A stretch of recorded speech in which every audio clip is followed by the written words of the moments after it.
Hi everyone and welcome to this new episode of this mini series about Max for Live devices that I made for the Artinoise recorder.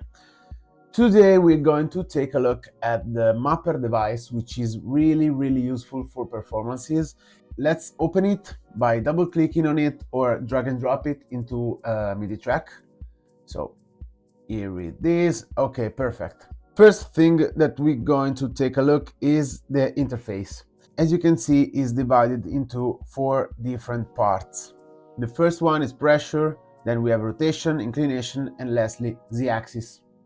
The z-axis, as we discussed in a past video I made about the live mappings, is like a hidden sensor that we can find inside the app settings, and it is currently unused, but you can turn it on and use it to experiment with different kinds of motions, because it's like a gravity/acceleration sensor.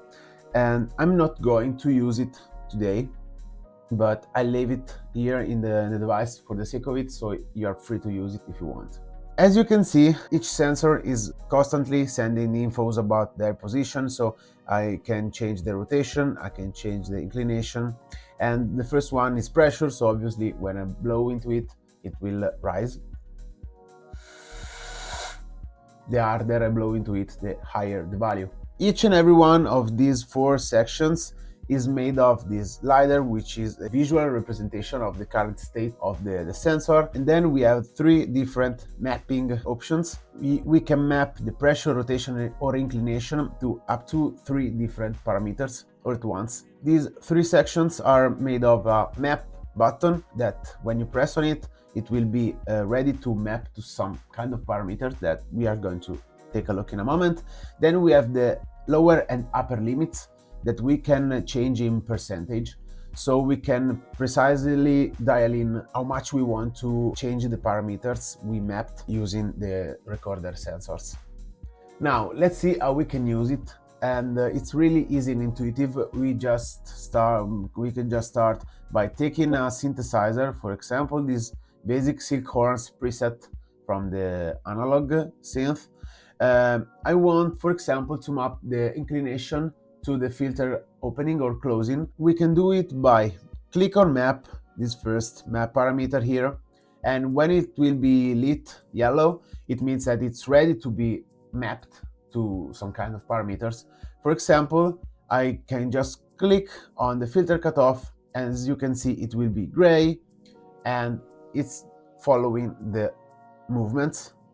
Okay, perfect. So let's see it in action.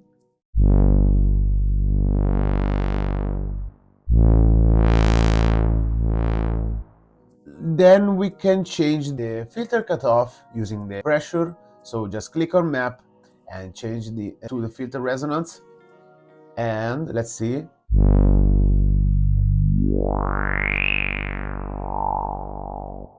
Okay, maybe it's too harsh.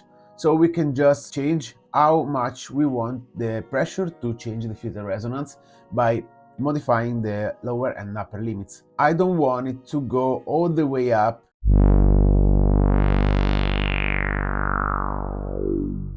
Perfect. I can also do something with the lower limit on the filter cutoff, so I don't want it to close all the way when I'm in the resting position. So I can just turn up the lower limit to like 25%, yeah.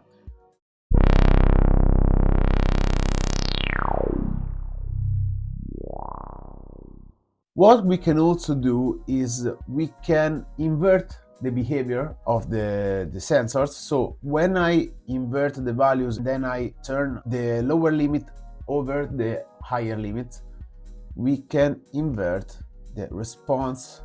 So I can do like a 90% to a 35%. And look at the filter cutoff knob.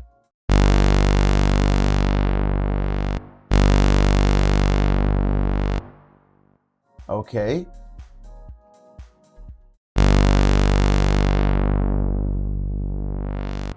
We are not limited to use this device on just a single plugin that we loaded, for example, the analog preset, but we can do also some creative stuff. For example, I can use the utility, the utility device, and I can use it to change the balance and the panning of the sound.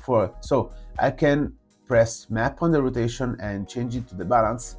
So when I play and I tilt my head, it will follow my movement to move the sound between the left and right channel.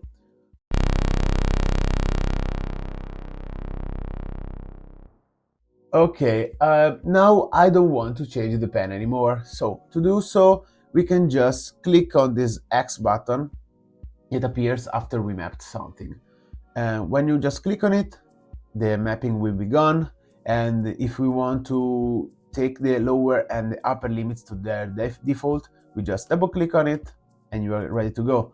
If you want to adjust the percentage, you can just click and drag your finger on your mouse pad, or you can just select one of the parameters and use the arrow keys to be more precise, or you can just press shift plus arrow keys to go up of 12 steps.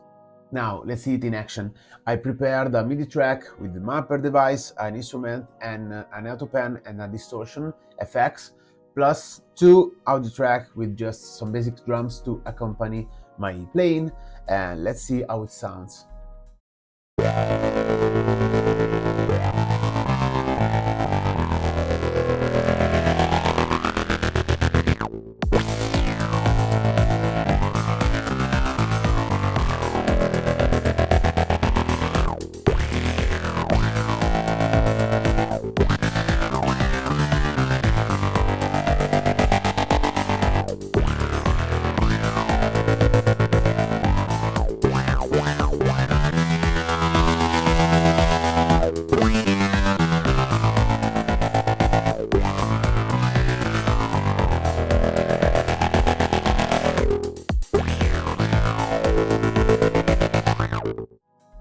Okay, that was it. I hope that you are inspired to use the Mapper device to do some cool stuff. Let's see next time with the next tutorial about the Max for Live devices for the Artinoise recorder. Bye guys!